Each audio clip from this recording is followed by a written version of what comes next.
So I almost called this the episode of the Morning Pit where I jinx everything. That's basically what this is. I am about to jinx everything good that's happening for Pitt's offense in the span of the next 20 minutes. It's pretty amazing that one person can bring down an entire offense in about 20 minutes, but that's probably what we're going to do here as I talk about all the things that have been good for Pitt's offense through 2 games, all the things that have been working really well, all the success they've been having, and all the reasons to feel encouraged about the state of Pitt's offense.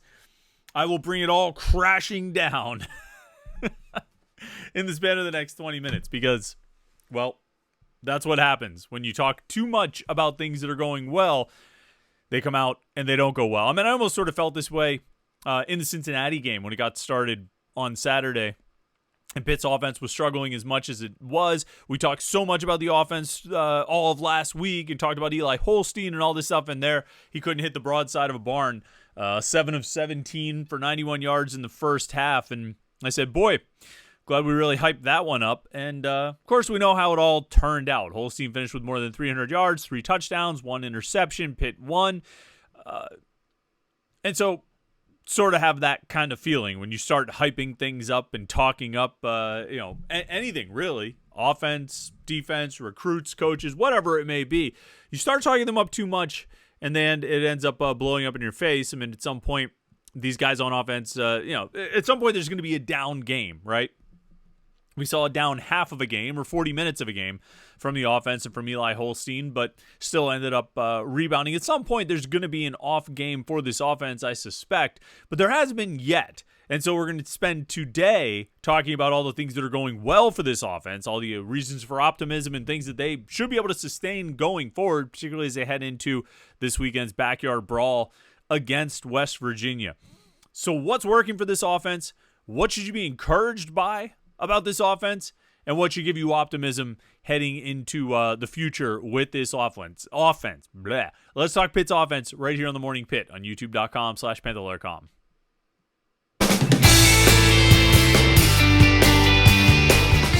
All right, it's Wednesday. It's the Morning Pit, youtube.com/Panther-Lair.com. It's backyard brawl week. Everything leading up to Pitt's game against West Virginia at Acrisure Stadium on Saturday.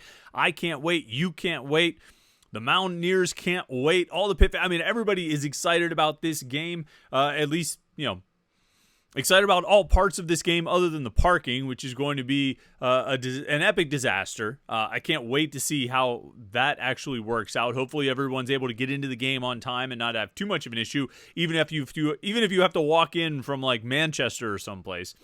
The north side, if there's anybody in Pittsburgh who's not going to the Pitt game, don't try to go to the north side. Yeah, and there's no reason you'd be watching this video if you're not going to the Pitt game, I suspect, or if you're not a Pitt fan. But don't even try to go to the north side. It will be gridlock. Every parking spot in the north side will be taken, and lots of non-parking spots in the north side. It's going to be a pretty epic disaster, or a disaster of epic proportions when it comes to the parking situation on Saturday. But I think we've known that ever since the Pirates announced their schedule. And it turned out that the Pitt game and the Pitt West Virginia game and the Pirates game would be on the same day. I don't know who's pitching for the Pirates. It really doesn't matter. It's just going to be a lot of overlap. And shared parking lots, even with parking garages taking up a decent chunk of it, means you're not going to have enough parking when you have the biggest ticket in town, the biggest attendance for any sporting event in the city of Pittsburgh this year, and probably over the last 2 years taking place, and another event that'll draw at least 15,000 people, maybe less, maybe more, to basically the same set of parking lots. You're going to have a real issue, but that's all part of it, and it's worth it. If this was for Pitt Youngstown State or Pitt Kent State or basically Pitt anyone else other than Penn State or maybe Notre Dame, it wouldn't, I think most people would feel like it's not worth the hassle. But this is the backyard brawl. And so it absolutely is worth the hassle because this is one of the great ones. I can't wait. I'm sure you're excited as well. It's going to be an electric atmosphere and hopefully a great game to match. Couple housekeeping things before we dive in on today's Morning Pit. Make sure you like this video and subscribe. YouTube.com/Panther-Lair.com. That way you get you never miss any of our Pitt video content, these daily Morning Pitt videos, our weekly live show. We've got that tonight at 8:30 p.m. Our post-game shows, which we always look forward to. Those will be a lot of fun. Like we'll do after the game on Saturday. It'll be a little bit later. It'll probably be like 9 or 10 o'clock at night, but we'll all be properly prepared for the post-game show at that point, I think. And then, of course, we, as we saw this week, if major news breaks, we do emergency live streams. We had one on Monday morning where we went live for about 45 minutes after the news about Heather Lyke being fired, and, had a few hundred people tune in for a live stream on a Monday morning at 10 a.m. We're not doing Mr. Beast numbers, but, I think that's pretty impressive, and I think it's, it's pretty solid showing from the Pitt fans to show up for a live stream on Monday morning. And if you want to make sure you don't miss that, if you want to be like, oh, I didn't know you did a live stream, I totally missed it. Well, hit the subscribe button. Subscribe to our YouTube channel, youtube.com/Panther-Lair.com, and you can turn on notifications so you will actually get an alert sent to your phone every time we go live, and you won't miss any of our Pitt video content. Of course, for all of our content is at Panther-Lair.com, Panther-Lair.com, Pittsburgh.rivals.com. It's the place to get all of your Pitt sports content that you could possibly handle, and message boards to talk to other Pitt fans about Pitt sports all day, every day. And, all these things we're talking about right here. And there's a question I'm going to ask you in a minute that I think people will be talking about on the message boards. And I certainly would like to hear your input. And you can leave it here in the YouTube comments. That'd be cool. But also we'll have this conversation on the message boards. And it's a question I don't really know the answer to yet. So let's dive into it and talk about it. Some of the best things happening with Pitt's offense right now. Some of the things that I think are the most encouraging out of Pitt's offense right now. Could be players, plays, coaches, system, whatever it may be, and it's kind of all of those things. But number one is Desmond Reed. And on Monday morning, I put up a post on the message boards at Panther-Lair.com and said, hey, rank your top 5 players on the team right now. Overall, for the season, who are your top 5 players on the team? And I said, I'm guessing it's a pretty safe bet that Desmond Reed's going to be number 1.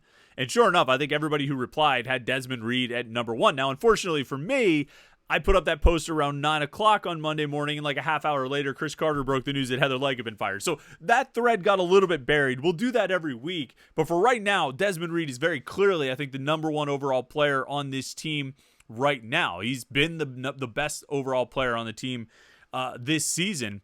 And I don't think it's close. The gap could close over the next 10 games, but right now it's pretty clearly Desmond Reed. Impressive numbers all around. He leads the nation in all-purpose yards. He is one of 2 players in the whole country averaging more than 200 all-purpose yards per game. He is one of only 2 players in the whole country who so far has produced more than 100 rushing yards and more than 100 receiving yards. There's only 2 guys. The other one is the kid from Boise State who has been pretty heavy on the rushing and just barely got over the 100 yards on the receiving. But my point is Desmond Reed is, legitimately one of the best players in the country through, the first 2 or 3 weeks of the season. He's producing like one of the best players in the country, and watching him, they're not bogus yards, they are well-earned, explosive, exciting yards. And I was trying to think of who was let me backtrack, okay? When I watched the game on Saturday, I got to a point where every time the ball went to Reed, I almost held my breath a little bit, here he goes. And not all of those turned into 50-yard touchdowns, of course, but some of them did, or one of them did, and some of them turned into long runs, just like they did against Kent State. And it's really at the point where, I don't know about you, but I'm sort of oh, here he goes. Here he goes. Every time they give the ball to Desmond Reed. And I was trying to think of who was the last player that was sort of that exciting that you literally felt like every play could go for a touchdown. When he, when he got stopped for 7 yards, you were like, oh, if he could have stepped out of that one tackle, he's gone for a touchdown. And just sort of gave you that sense of excitement of every time they touch the ball, holy cow, something exciting might happen. I think you probably go back to Izzy Abanikanda 2 years ago.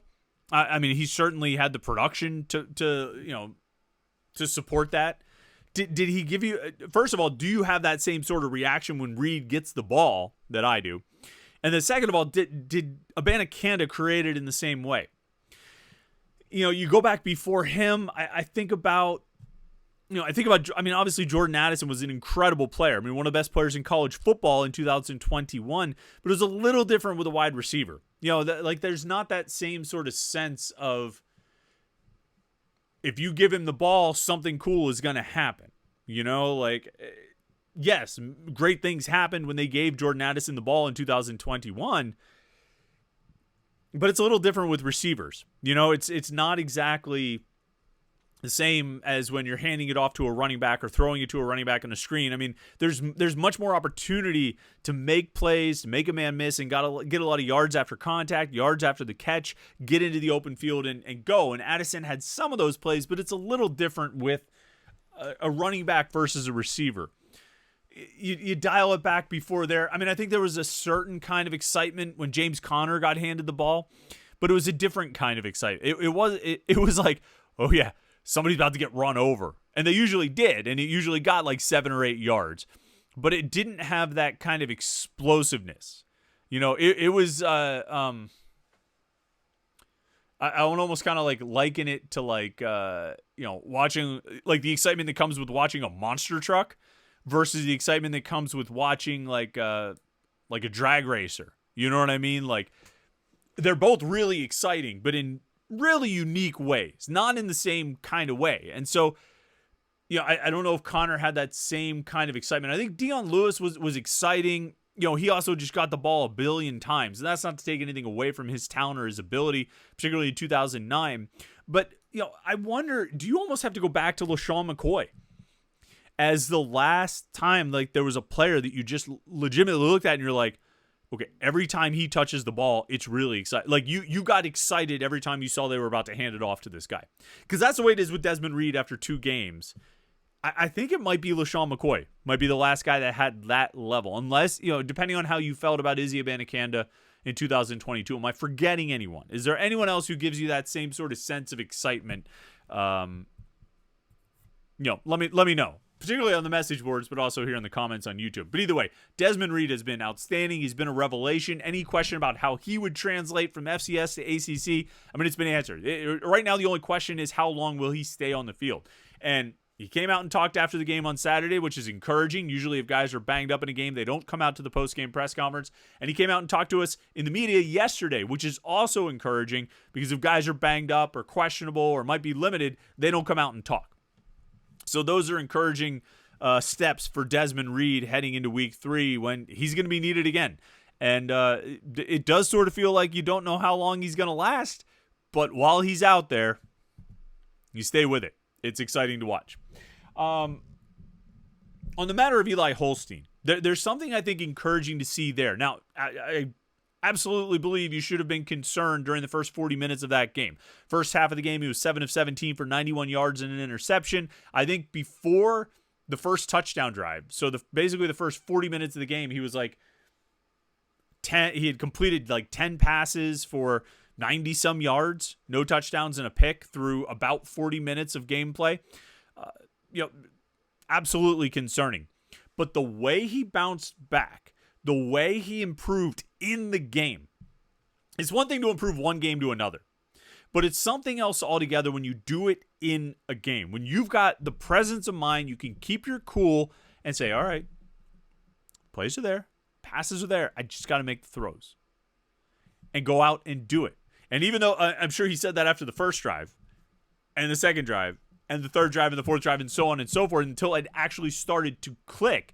But that growth within a game, I think, is really encouraging. He's played well, outside of those 40 minutes. Like I think he was pretty good against Kent State. Had a couple of near misses on interceptions, but I thought he was pretty good against Kent State. I think he was pretty good in the final 20 minutes of that game on Saturday. And so I'm willing to believe that that's who he is.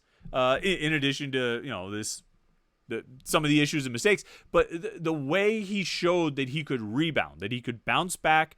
And play well and answer it. You know what I mean? And not just get stuck playing poorly. I think that's the most encouraging thing. As much, if not more than anything physical that he's done, just the mental wherewithal, the coolness, and the confidence to just keep coming back, just keep plugging away, and believe that you're going to hit the passes eventually, which eventually he did. That I think is really encouraging, and I think it's encouraging about Holstein, and I think it's encouraging about this offense. I think it's a reason to feel encouraged going forward with this offense. I also think, like, and I touched on this after the game. I think I probably talked about it a little bit on Monday, and it's fresh on my mind because we just talked to him yesterday. Konate Mumpfield, like, shout out to him, and like, I'm glad for him. I mean, he's a really nice kid. Had a great season at Akron as a freshman, came to Pitt looking to, like, pick up where Jordan Addison left off, and he's been stuck in a miserable offense for the last 2 years. He had, I think, 3 100-yard games at Akron as a freshman. He hasn't had a 100-yard game since then until this past Saturday. It really feels like it finally happened for him. And I think he's been a nice player, a good player all along, but he finally got a chance to really show what he can do. And with Cincinnati probably paying a lot of attention to Kenny Johnson and sort of taking him out of the game plan, Konate Mumpfield answered in a big way. So you've now got 2 receivers who have put up 100-yard games in the first 2 games, 2 different guys, both kind of showing what kind of weapons they can be. And so I think Konate Mumpfield is a reason for encouragement. And then Kenny Johnson, don't forget about him just because he got shut out in the Cincinnati game. Because if West Virginia decides to recommit to defending Mumpfield, Kenny Johnson's going to be there to make plays. And if they recommit to defending Johnson, Mumpfield will be there. And if they really try and take those 2 guys, here's the next thing I'm really encouraged and optimistic about. It's Raphael Williams and CJ Lee. Raphael Williams and Sensor Lee, I think, are both going to be, they're going to have breakout games. Those guys will each have a 100-yard game at some point this year. I should write that down. That's going to be my prediction for the 3-2-1 column on Friday. 100-yard. This is not the first time this has happened. That I've been sitting here in the middle of a morning pit, and it occurs to me what my prediction should be for the 3-2-1 column. And that's what it is. Those guys are each going to do it at some point this season. I think they are good enough. They've shown the potential. It's just Kenny Johnson was getting, the primary looks in the Kent State game, and Konate Mumpfield was getting them in the Cincinnati game. Now, maybe those 2 continue to be the primary options along with Gavin Bartholomew and Desmond Reed, and nothing really opens up for Poppy Williams or CJ Lee. But I could see both of those guys ending up having a 100-yard game, even if it's only on like 3 catches, and one of them is like 79 yards or something like that. I think they've got that playmaking ability, that game-breaking ability. It might happen on Saturday that one of those guys just goes over 100 yards with one really big play and then a couple of smaller catches. Right now they're in that 2 for 21 range, 3 for 24 type of range through the first couple of games, but they're going to break out. I really believe that, and I think you could see some of the ability that's there with the plays they made and almost made through the first 2 games. So I think that's another source of encouragement and optimism. And then, the tight ends too. Gavin Bartholomew's been targeted 5 times in each of the first 2 games. He caught, I think he was 5 of 5 in the Kent State game and 2 of 5. I have his numbers right here. He was 5 of 5 for 59 yards in the Kent State game. 2 targets, 2 catches on 5 targets for 25 yards in the Cincinnati game. They're going to keep peppering him with targets. They're going to keep going to him. They should keep going to him. He's already got 10 targets on the season. Last year, he had 27 all year. His career high was 36 targets in 2022. 29 targets in 2021. He's already got 10 so far this year. Keep it up. Keep throwing to El Barto. This is what I asked for all offseason. I've gotten excited and distracted by Desmond Reed and Konate Mumpfield and all this stuff too, but El Barto's getting his as well. He should, and that's another reason for encouragement. And then the last thing I'll touch on, and this is where we're really going to jinx it. This is the guaranteed jinx right here, and I apologize in advance, but Ben Sauls is rock solid. It's perfect. The picture of him comes up right when I talk about him. If this offense stalls, Ben Sauls will take care of it. 5 for 5 so far this season at a 53-yard kick. He's had like a couple 40-plus in the first 2 games. Just rock solid. Bad snap in the game winner on Saturday. Still puts it down. And shout out to Cam Guest for the hold, but Ben Sauls finished the drive. So whatever happens with this offense, if they can get inside the 40, Ben Sauls is going to clean it up for them. I mean, really. Like that's not an exaggeration. And maybe even from the 40. He might, depending on the situation in the game, I would not bet against him making a 58-yard kick. I think Ben Sauls is money. I'm going to keep writing Ben Sauls with a dollar sign for the S because he's just been that good. He has been money this year, and he looks like he's ready to have his best season yet in his final year at Pitt. And so, I know I just jinxed that, and I apologize in advance when he misses a kick on Saturday. Feel free to come at me in my mentions, but I'm still going to say it because he has been really outstanding. So I think there's a lot to like right now about how this offense is playing. We didn't even get into the offensive scheme, which we've talked a lot about on Saturday and on Monday. But I think there's a lot to like about this offense. I think there's a lot to be encouraged about. There's a lot to be optimistic about.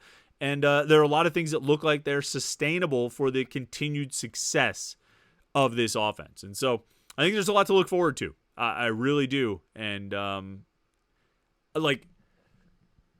didn't say this at any point last year. I'm not really sure. I don't know if I really said it 2 years ago. I'm excited to see this offense on Saturday. I'm excited for the brawl. I mean, the backyard brawl is going to be awesome. The crowd's going to be awesome. The whole affair will be great. In all the ways that like a rivalry game like this is great, regardless of the outcome.